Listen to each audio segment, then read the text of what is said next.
Hey everyone, it's Will Venus. Welcome back to my channel. How are you all doing? So what do you think about the new intro? Isn't it really cool?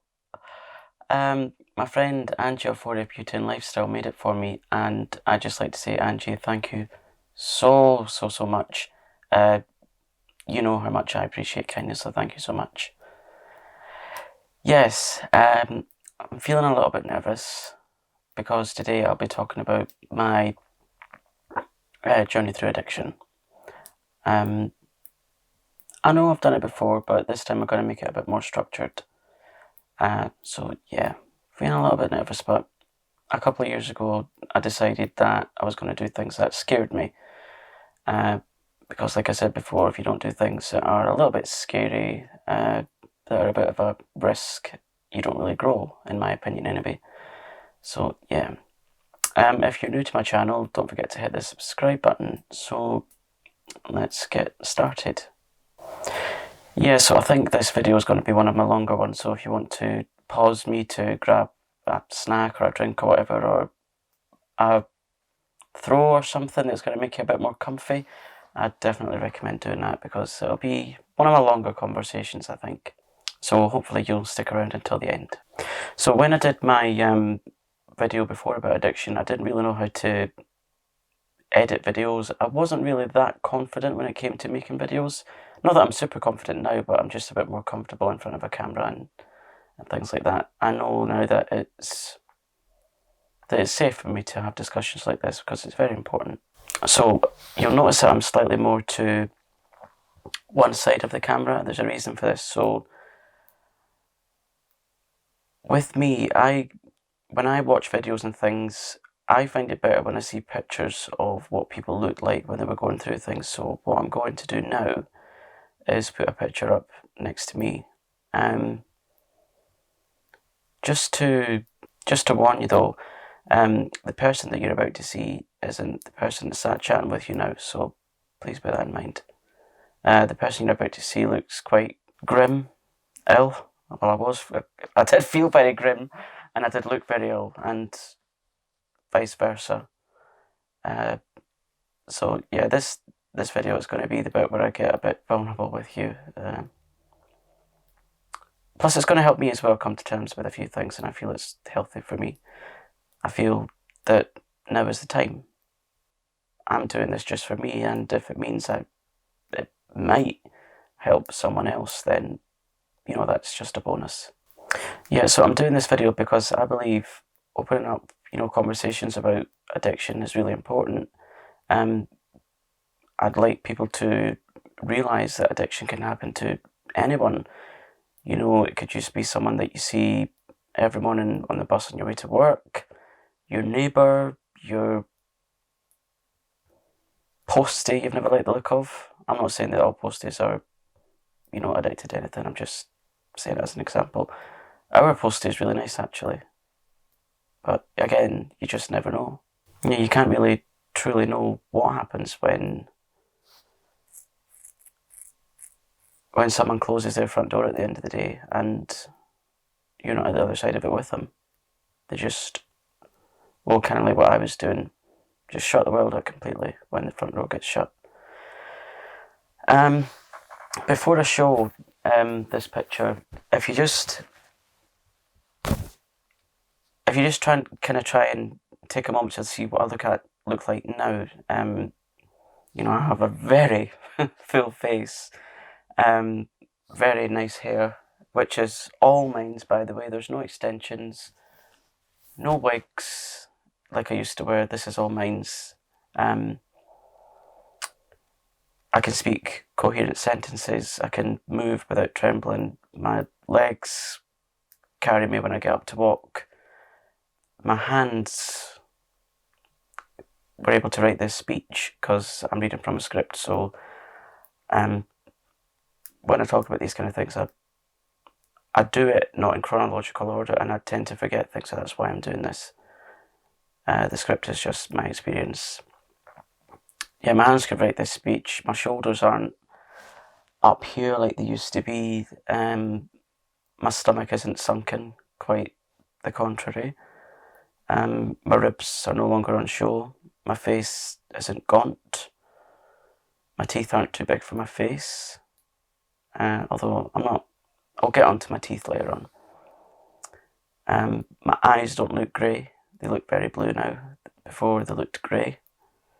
My imagination is fully functional. I can eat food without taking artificial enzymes to help digest it. I think the tablets I took were called Creon because my body couldn't really produce any enzymes and things to digest food. Also, those Creon tablets, they gave me the most horrendous wind and belching. Yeah, anyway, this is kind of setting the tone for what the video is going to be like. It's going to be very real. So yeah, that was my reality. Those were just some of the things I experienced as part of my recovery. So, are you ready? Here goes.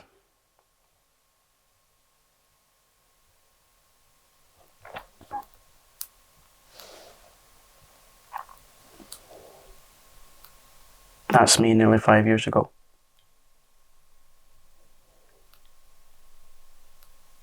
Just take a minute to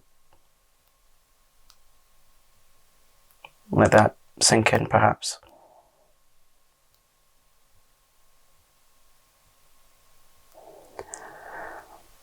I'm afraid to say that's one of my better photos. I did look worse than that. And look at me now.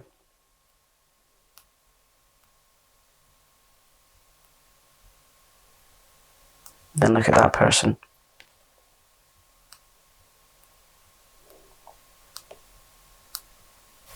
Very different on the outside and very different on the inside.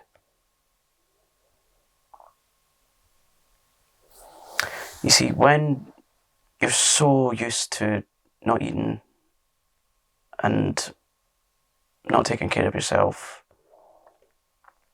vomiting up to like 30 to 40 times a day due to the pancreatitis, your stomach starts to shrink and then you just can't even think about eating. You can't even think about snacks, let alone like a regular set meal. And I mean, just the thought of having one put in front of you, that was impossible for me. When I was in a lot of mental pain, I was self-medicating with alcohol to block out any bad memories and emotions. Yeah, so that started off as a habit, but then it was a habit that quickly spiraled into full-blown addiction. It actually got so bad that I thought, my kind of internal thoughts were, if I eat less, that means the effects of alcohol will make me feel better, and it'll just make me feel alright, because I thought that eating would lessen the effect of alcohol, so I just didn't eat. So you were lucky if I was maybe surviving on like a boiled egg a day, or like a slice of bread and butter. Out of choice. It's not like I didn't have any money to buy food, I just didn't really want to eat. It was like every day, night, afternoon was alcohol. Cider was a poison for me. And like the really cheap, strong cider. You know, like the types that come in the blue plastic bottles. All other types of drink, they didn't really give me the level of numbness that I preferred when I was drinking cider. Cider tended to make me feel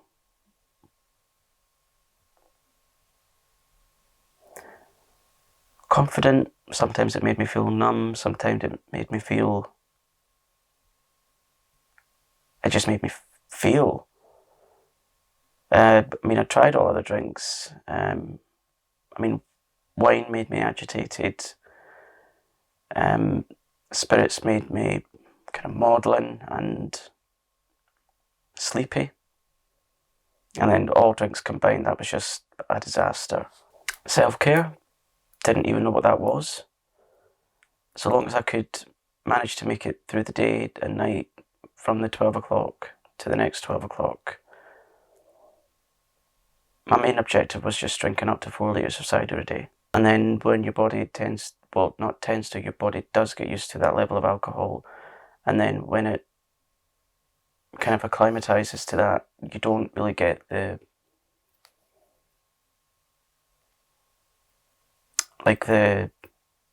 hit that you used to, so you just need to keep drinking more and more and more and more.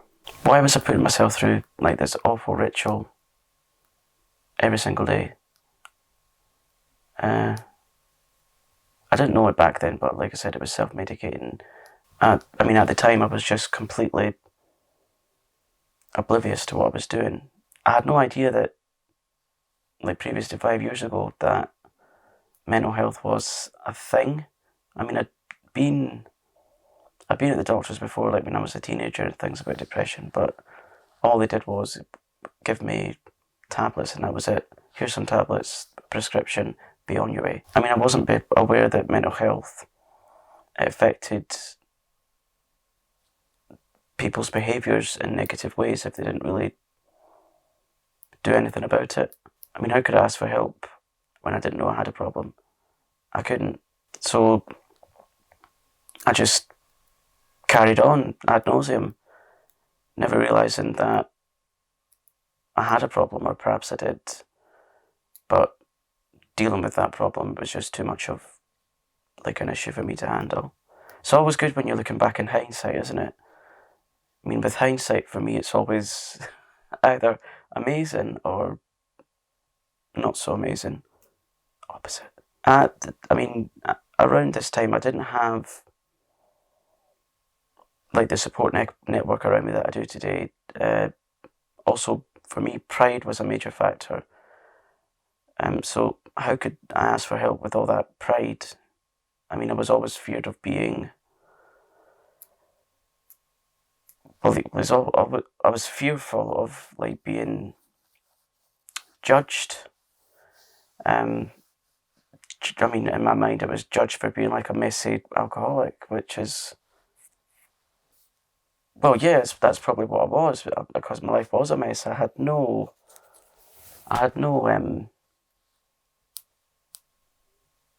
plans for the future. It was just the immediate future, going from day to day, with one priority being drink.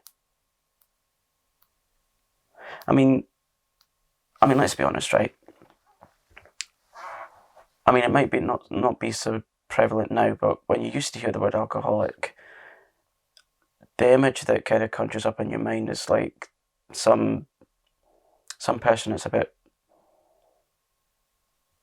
down on their luck and sitting on a bench somewhere wearing a really weathered coat, drinking really cheap drink, or methylated spirit or something.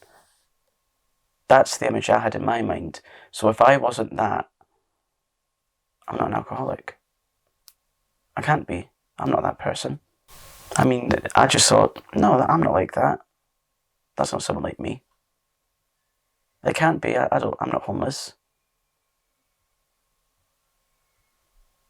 There and then, well, not just there and then, but it was like a continuing thing for me.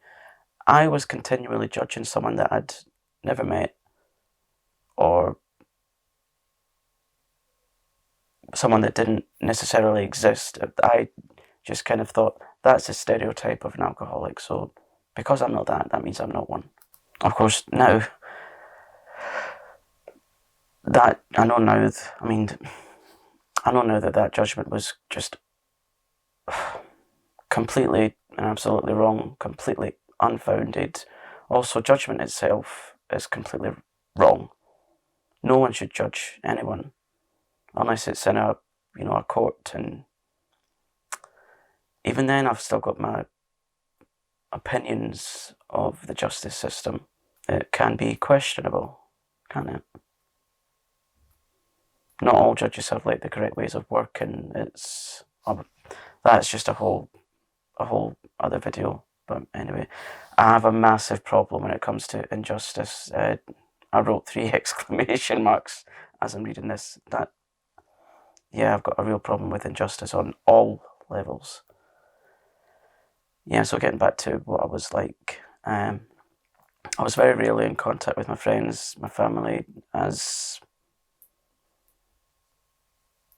my family wasn't really an option because I'd kind of done my level best to alienate them.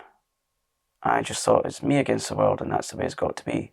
It's my own singular crusade. I just pushed them all away, because whilst they were all like just screaming at me to kick this habit, I'm the kind of person that if you tell someone not to do something, you just don't go and do it anyway, and then some. Yeah, I would just go and do the complete opposite of what someone was telling me to do, because I thought, who the hell do you think you are telling me what to do? I'm an adult, I can do what I like. You. Because I mean, I'd always, like, as a teenager, you know, like, had, you know, the odd drink or 3. It was only like when I got into my kind of my mid-20s it really began to be a problem, and this behaviour that I'm describing to you now, it went on for about 3 years, and then, of course, within that amount of time, the abuse that you do to your body, it soon starts to take its toll. So, as I said, I wasn't eating, so no food meant no nourishment. No nourishment meant no energy. No energy meant a vacuum of nothingness. Yeah, just to say, as you're watching this video, it's excuse me, it's not intended to shock people. It's really, my intention is to educate people as to what alcoholism can be for different people. Of course, I can only speak from my experience, so this video is not like to garner sympathy or anything like that, because I'm really well now. In fact, I'm better than I'm well. Better than I'm well. Of course I am. I'm very well.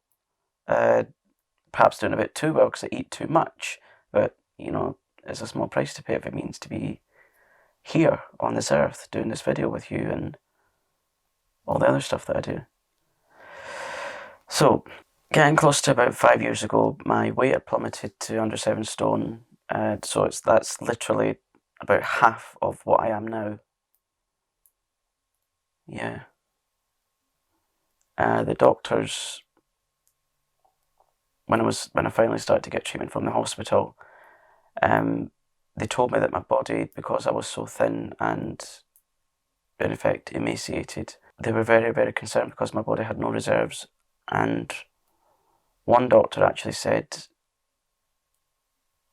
well, I can't remember if he said it to me directly, but I think he was having a conversation with one of the other professionals that came to see me, and they thought that I was anorexic because I was that thin.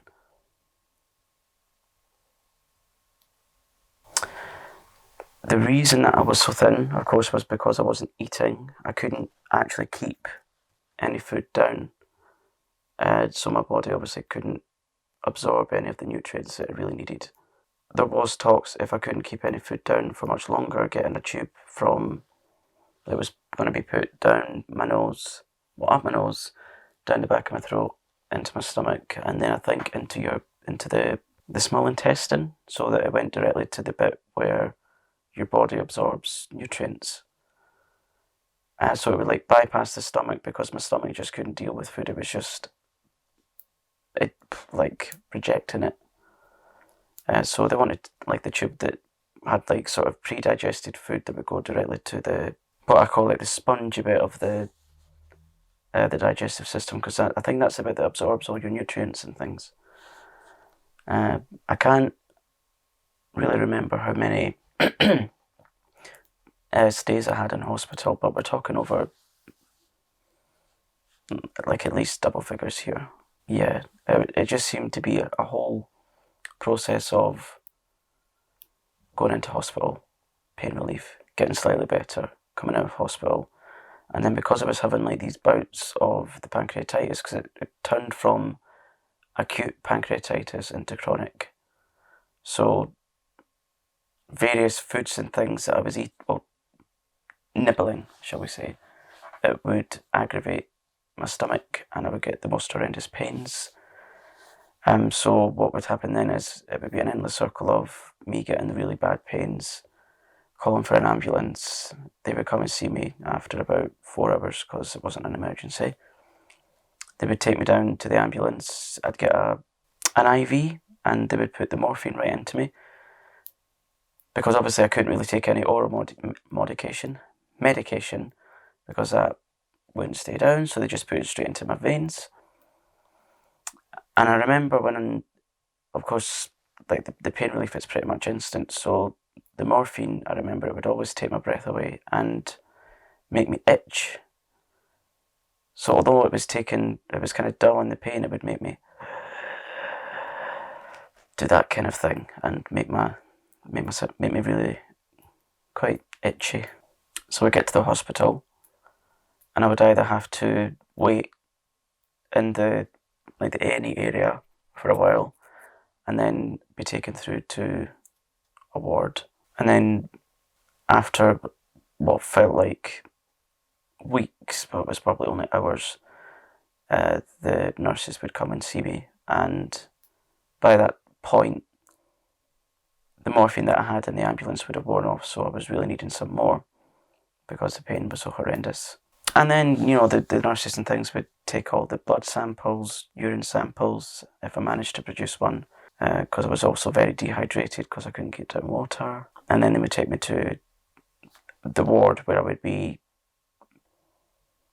at first they would take me to the assessment ward, and then if needed they would take me to the ward where I would be staying for the next little while. And so when I was doing that, I was obviously having things like shakes. So I was given diazepam shaking as in trembles.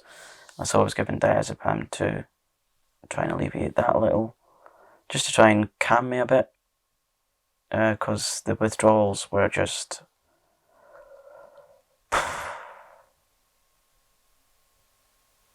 the withdrawals were just absolutely horrendous. My eyes felt heavy. I couldn't stop shaking. If I was trying to sleep, I would be tossing and turning every 2 minutes. I couldn't get a comfy sleeping position. From head to toe, my whole body was in pain.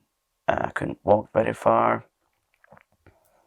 If I could, it would only be like a maximum of a minute or so, because my body was so weak. It just didn't have any strength, or it was losing muscle mass very quickly as well.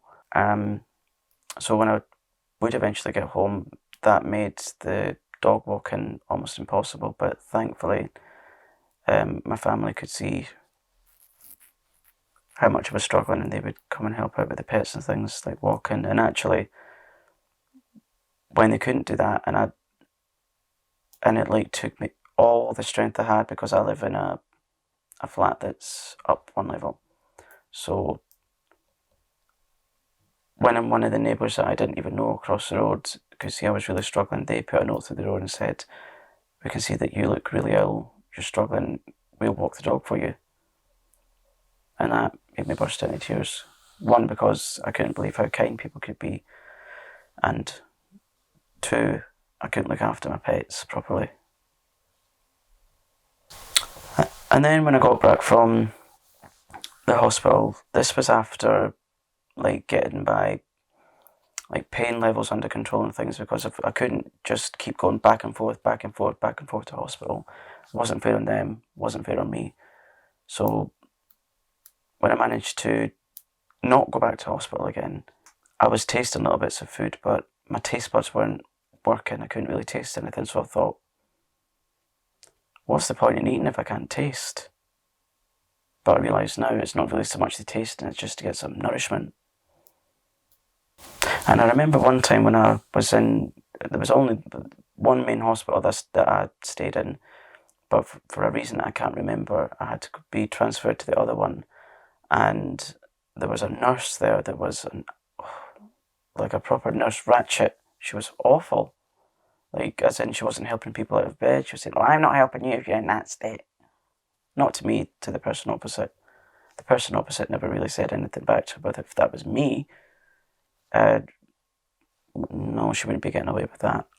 Like, around that time, I recall doing a lot of sleeping. Is all I could do, really. Kind of just sleeping away your problems, hoping that they would go away.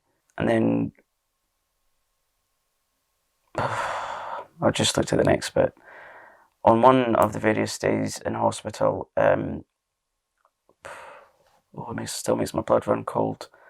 I had to be catheterized, which, when you have male private parts, is very sore to have put in, and also very embarrassing. Like, the kind of catchphrase that I had was, when you go into hospital, you leave your humility and your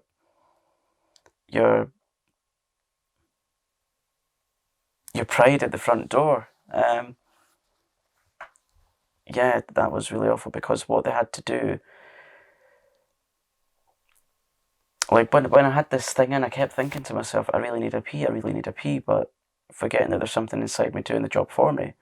It was so that the hospital could accurately keep an eye on what was going in and what was coming out, because they needed to keep an eye on my kidney functions and how my liver was working or not working and things like that. I was hooked up to bags and bags and bags of fluid, and there was this other one, and I didn't know it, but it looked like, you know, when you pop an effervescent vitamin C tablet in water, it looked a bit like that in this bag, but I'm told that was antibiotics. So yeah, they had to really measure my input and output. And a lot of the times, I remember just sitting thinking, I just want to be normal. Whatever that meant. You know, like, just to enjoy life where I didn't have the burden of thinking about drinking.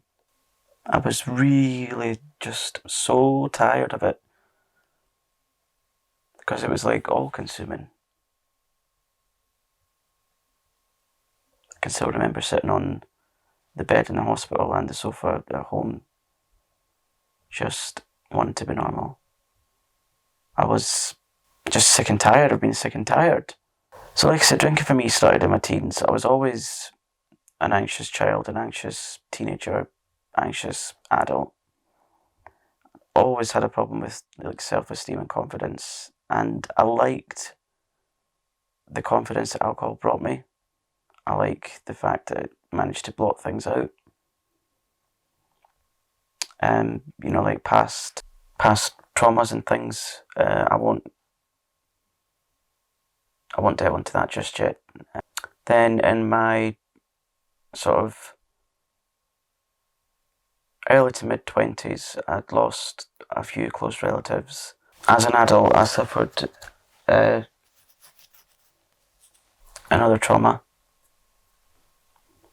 It wasn't physical, it wasn't emotional, and you know what the other one is, so there's that. And after that, I just didn't really feel anything in general. Alcohol just made me feel.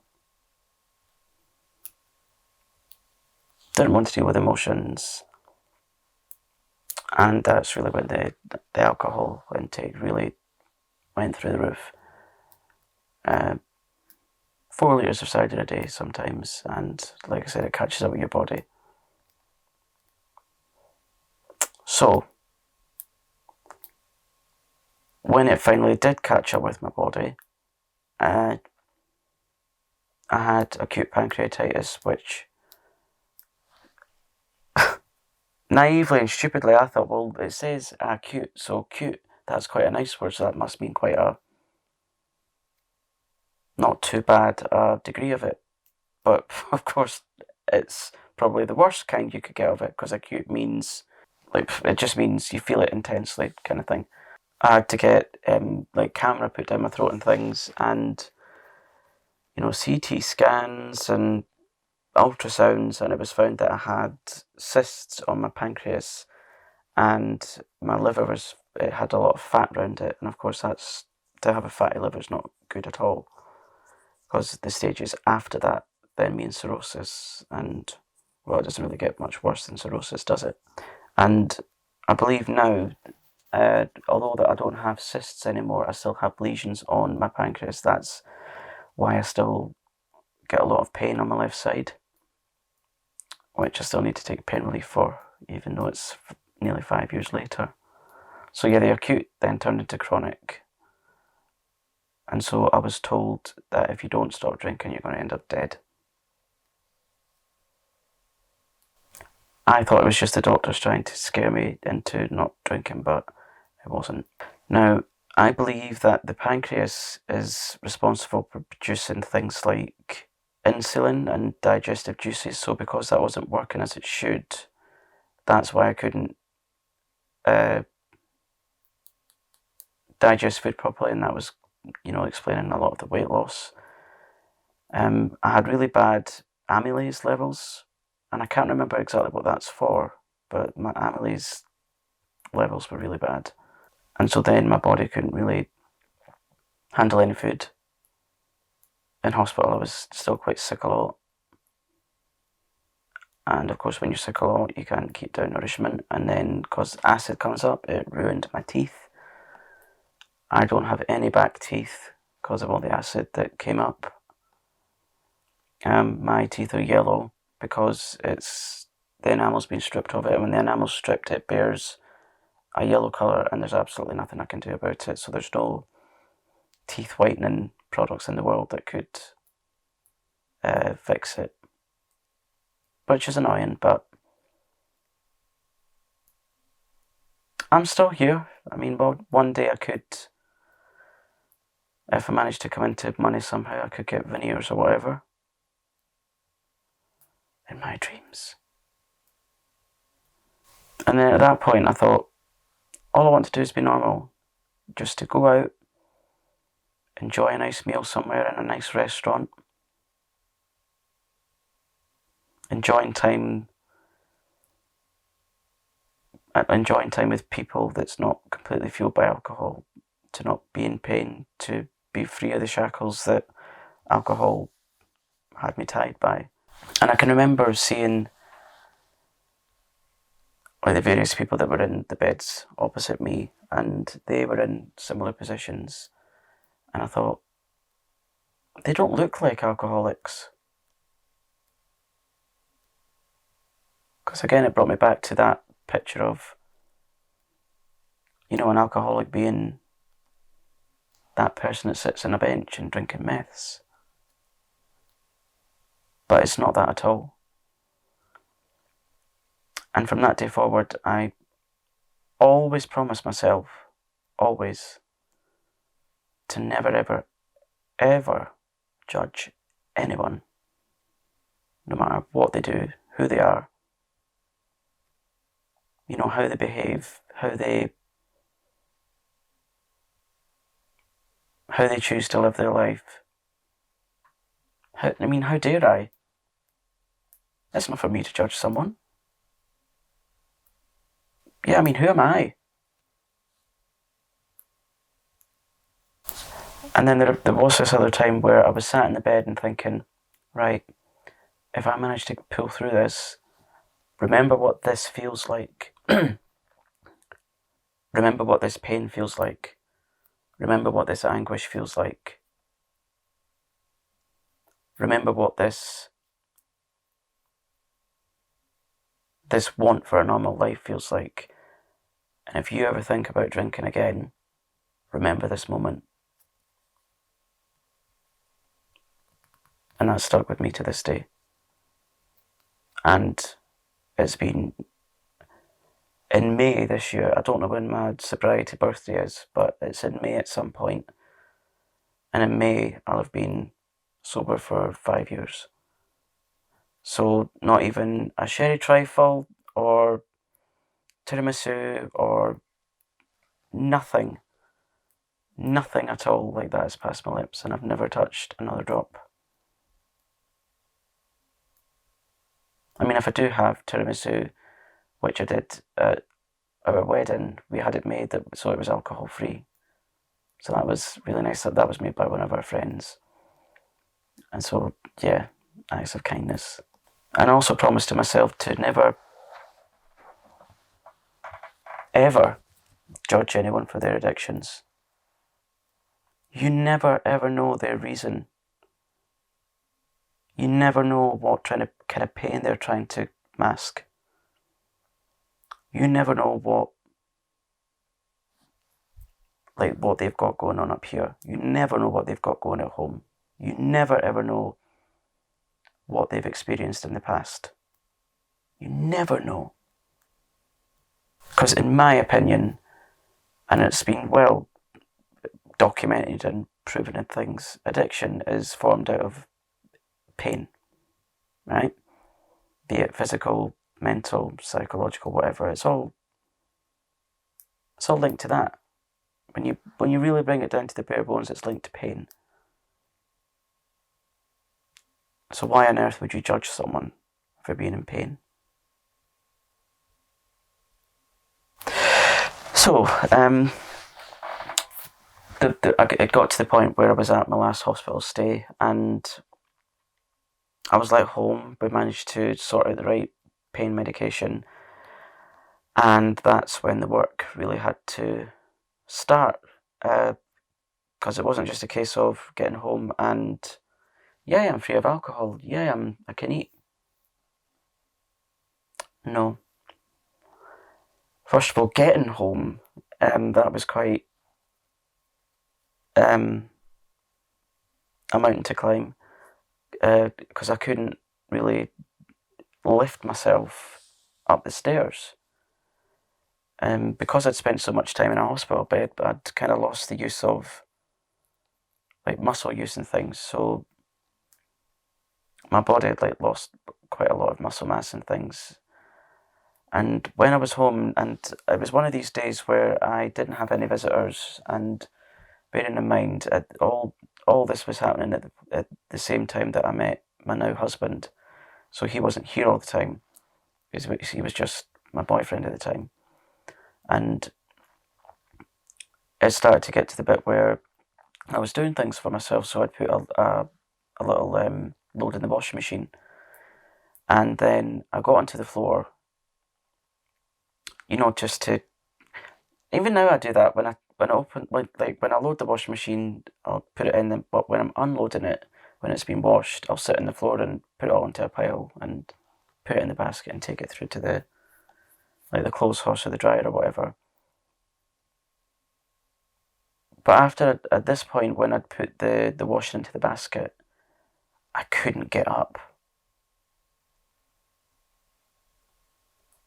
My legs just didn't have the energy. They just couldn't lift me. And then I'm trying to climb onto things like door handles and countertops to try and haul myself up, but I just couldn't do it. My legs just wouldn't take me. So what I had to do was empty the washing basket, and then, actually before that I remember trying to crawl through to the living room to try and get a seat, but I couldn't get up onto the seat. So I crawled back through to the kitchen, got the washing basket, and then crawled back through with that to the living room. And then I thought, if I can just get onto this plastic basket, get my bum onto that, and then kind of slide onto the chair, that's how I can get up. So, can you imagine what that felt like for someone that was obviously used to doing everything for themselves in their 20s? I mean, yeah, I know that there's other people that are disabled and things that can't happen. But for me, I'd always done everything for myself. So going from, kind of managing to not managing at all was quite difficult for me to come to terms with. But I knew that I just had to ask for help as and when I needed it. And when I got home, I was still having withdrawals. They were horrendous. Like, even just turning my head on the pillow, my head just felt like a ton weight brick. And then the sweats, delirious trembles and things, like, because they were giving me diazepam at home, but they just weren't cutting it, because doctors really don't like to give you these things anymore, for fear in case you get another addiction, but, you know, that's a whole different video. And then trying to sleep at night, like, my legs were kicking, fidgeting, my eyes felt heavy still, my skin was so loose. The doctors weren't really wanting to give me anything to help with that, I suppose, out of fear I might get addicted to that, but they were giving me it. They were regulating it, so I don't see why not, but, you know, some doctors can be really awful, some are really amazing. It just, you know how you get the doctors that can be quite judgmental about things like addiction, and so after a while the withdrawals died down a little. Now, after this I thought, I really need to start eating again, because I was starting to get a little bit of hunger back. So I went to the doctor and they said, right, we're going to give you this diet sheet. Now, when you think of going to a doctor and them giving you a diet sheet, you instantly think of things like plenty of fruit and veg and unprocessed meat and like carbs and a little bit of fat and things. But this diet sheet, like, moderation is always a word as well. I hate that word, because moderation to me means boring. But this diet sheet was nothing like that. They just sent me home and said, look, we don't care what you eat as long as you eat plenty of it. So this diet sheet, it was full of things like cream and fat and oils, crisps, biscuits, sweets, pizza, just anything that would help me put on a bit of weight.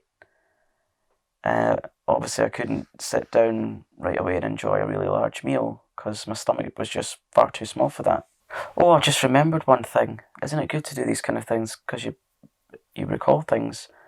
I had to go back to the hospital because my body was retaining a lot of fluid. So, like, my ankles were like really swollen and things, and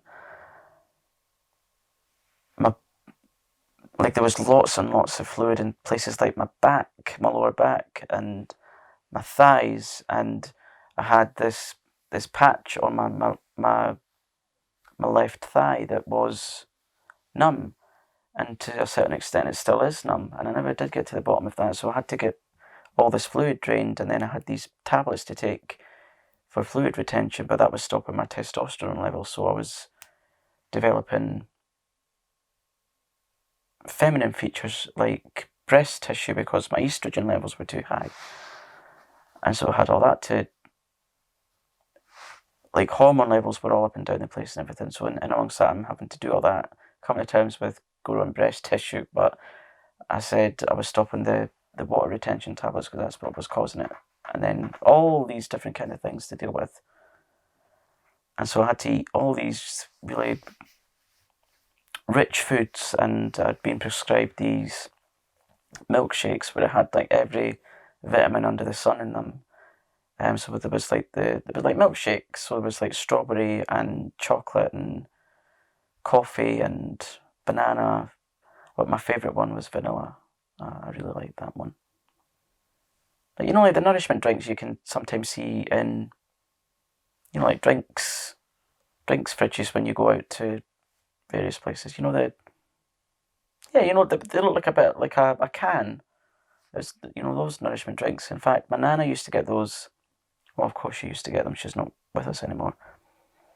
But she used to get them because she was so thin, not because she didn't want to eat. She was just like a really thin person. So yeah, having those, it made me feel a bit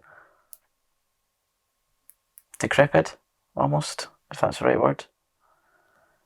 So, to begin with, for me, solid foods weren't a great thing. So it was more fluid foods that I had to start with. And my best friend at that point, which you'll see in one of the photos I'll put up, my best friend then was like chicken cup of soups. And as I started to get my taste buds back, I liked that. And then the tomato couple soups. And then moving on to other things, like my favourite thing then was chocolate malted milk biscuits, which is still my favourite biscuits. But then I could eat as many as I liked and not feel guilty. But now, I just eat far too many of them. And then after that, you get things like pasta and, like softer things. Just slowly, gently kind of thing. Softly. And then my weight began to increase. And then I vividly remember being at my husband's grandfolk's house, and in her bathroom she had a set of scales, and I thought, I wonder if I put on any weight. And so I weighed myself, and I put on a stone. And that was like a great achievement for me, because like any weight was brilliant. So I came out and like we had a kind of celebration there, because everyone was so worried about me. Well, they had every right to be worried about me, to be honest. And so the food side of, like the food, like the relationship I had with food, it got a lot better. In fact, I've got too good a relationship with food now. But one thing that wasn't coming back quick enough was my hair. My hair before I got ill, it wasn't even as nice as this. But my hair was still very, very thin, very, very fine.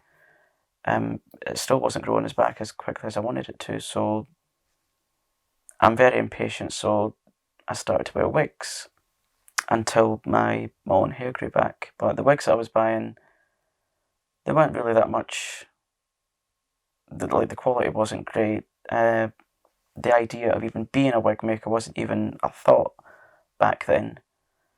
But we'll come back. We'll come to that soon. We'll get to the good bit soon, I promise.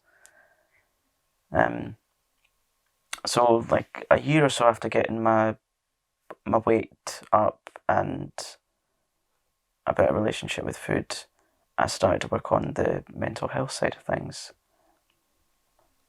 So the doctor that I saw, she was absolutely wonderful. Like, she was everything you would want from a GP and more. I was very lucky, and I was really saddened when I found out last year that she'd actually retired, but I suppose we've all got to retire at some point. So she suggested I go for like an assessment for depression, but as it always is with the NHS, things for mental health, they take ages to come to fruition. So I waited, and I went along for the assessment, and I went with my husband, and we'd met like a really nice, kind lady.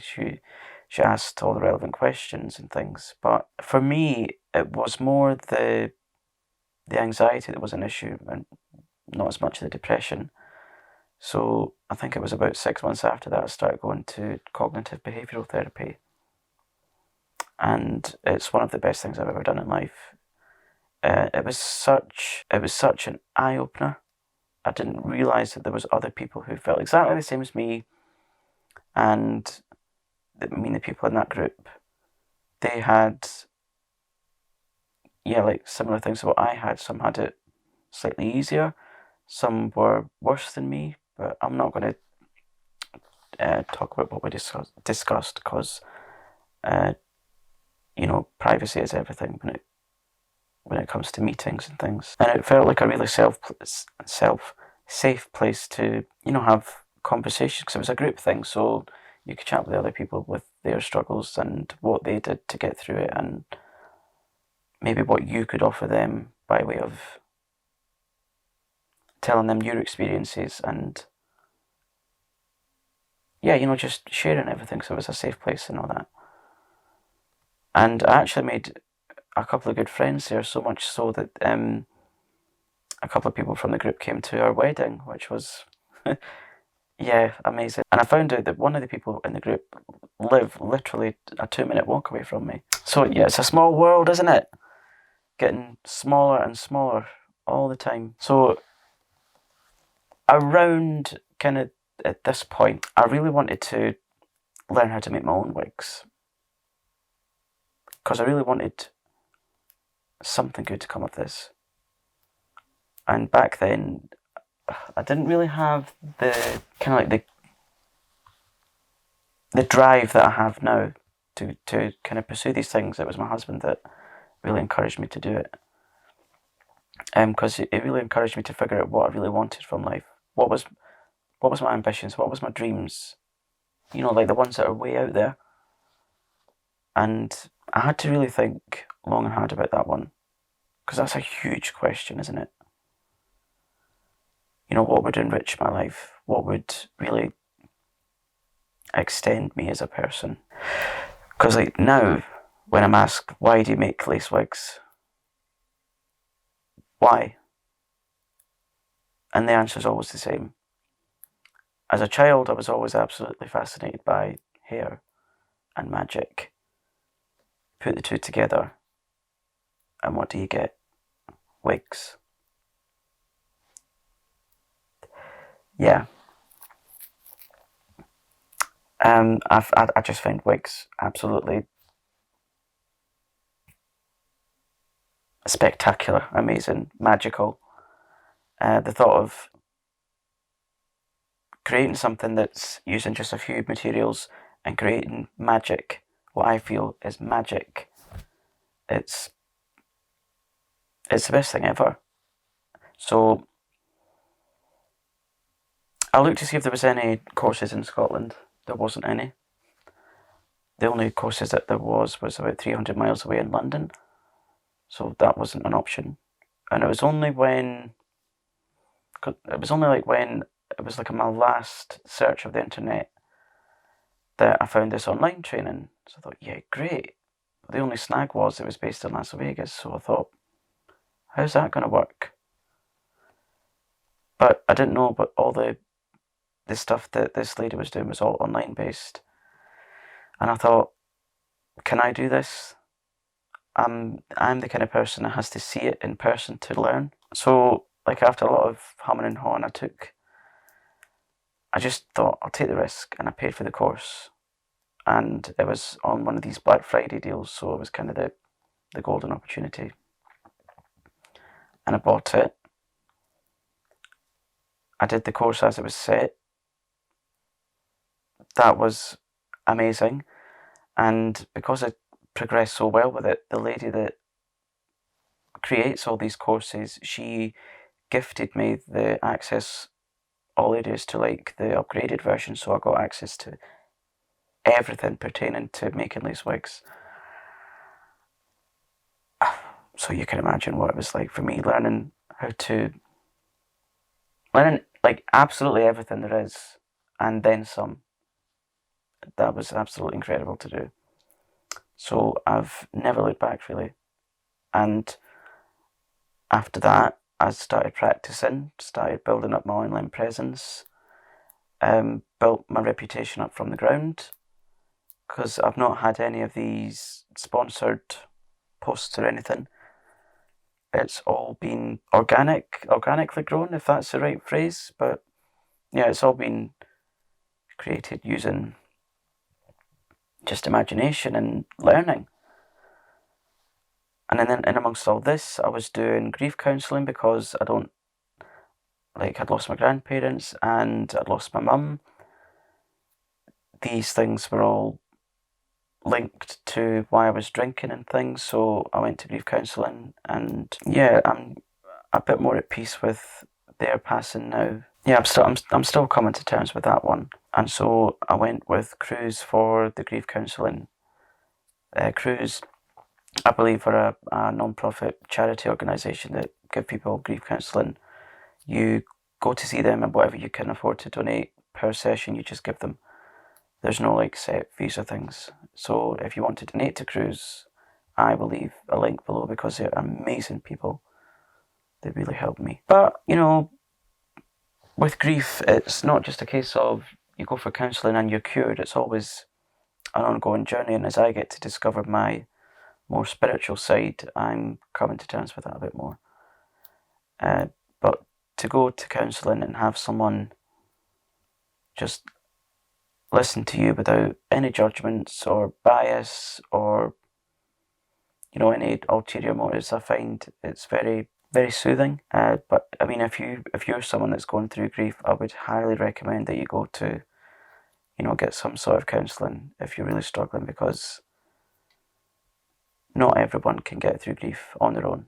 I certainly couldn't. Yeah, I would highly recommend that you seek some therapy. And like I said, whilst all this stuff's going on, I'm still getting to know who I am. I'm still getting to know who my husband is, who has been there for me through all of this. Yeah, if it wasn't for him coming into my life when he did, I'd almost certainly be dead. I didn't have someone that... He was the only person that wanted to listen to me without any judgments or shouting, "Stop doing this," or trying to make me feel guilty or trying to fix me. He was the only person that wanted to listen. Yes, I understand that my relatives and things were just screaming at me because they were scared. I get that.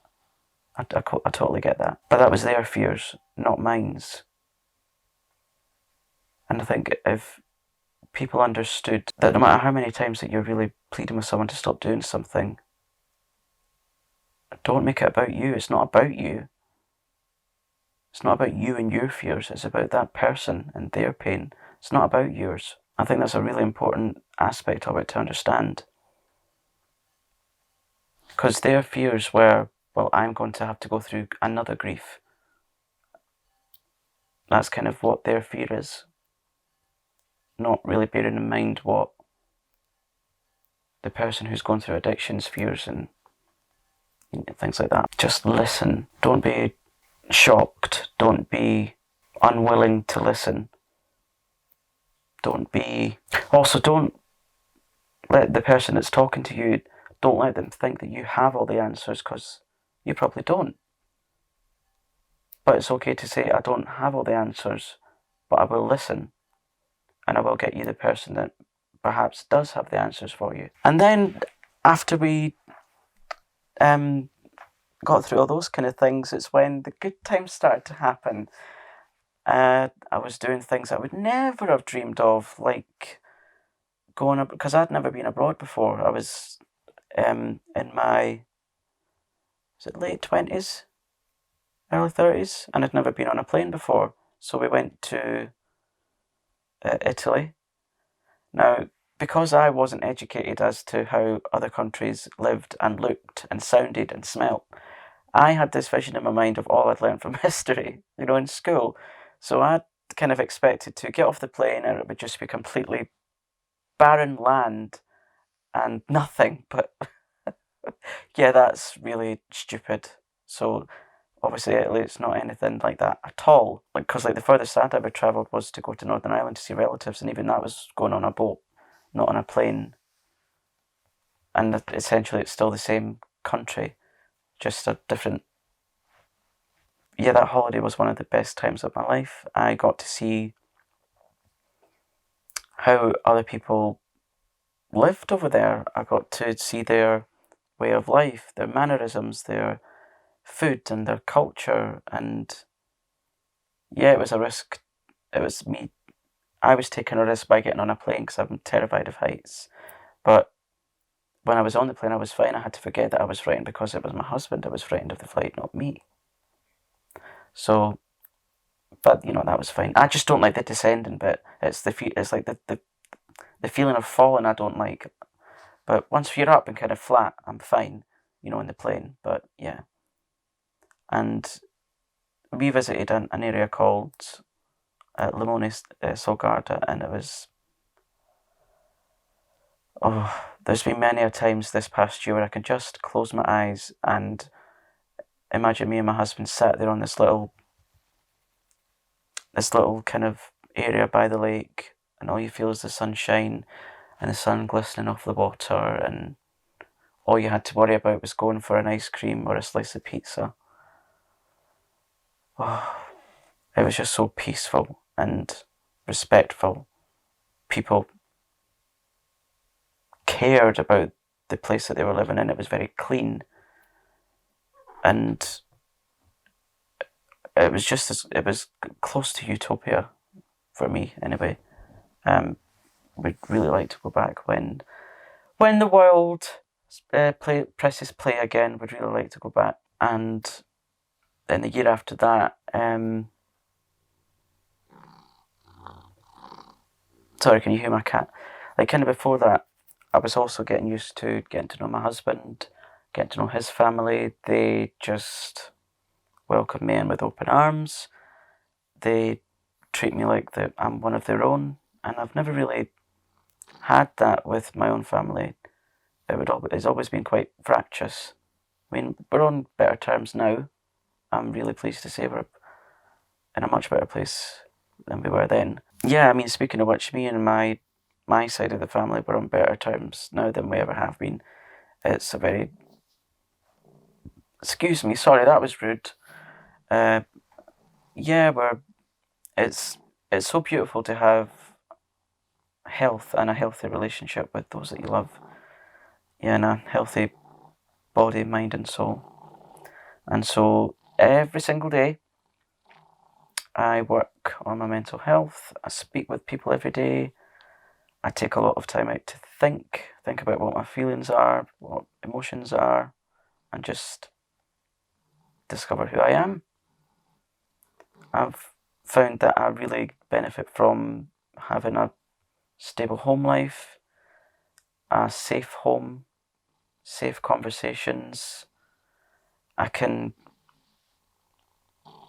Just enjoying the small things that I never used to be able to, like smell and taste coffee, enjoy the noises, sounds and smells of nature, to encourage people. I love doing that. Oh, it's one of the best things ever. I mean, to go out and look at buildings and think, wow, people built those, or... I mean, it's silly things like watching, wow, I've got water in the tap, or we've only got to press a button to have heat, or, just appreciating the little things that never really